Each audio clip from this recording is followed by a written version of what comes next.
Kadang-kala ada embrio yang sihat tetapi masih gagal untuk implan di dalam rahim.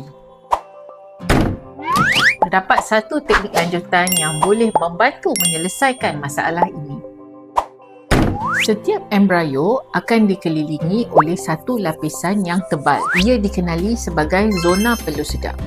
Ada yang mempunyai zona pellucida yang sangat tebal dan ini menyebabkan embrio itu tidak boleh keluar daripada kelongsongnya dan menempel pada dinding rahim.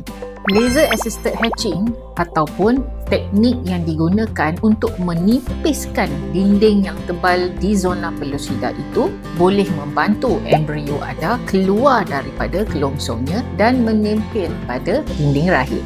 Faedah ini akan dilakukan untuk wanita yang berusia 37 tahun ke atas, mempunyai sejarah kegagalan IVF yang berulang ataupun menjalani frozen embryo transfer. Setiap pasangan mempunyai perjalanan kesuburan yang berbeza. Jom mulakan perjalanan kesuburan anda di Sophia Fertility Petaling Jaya.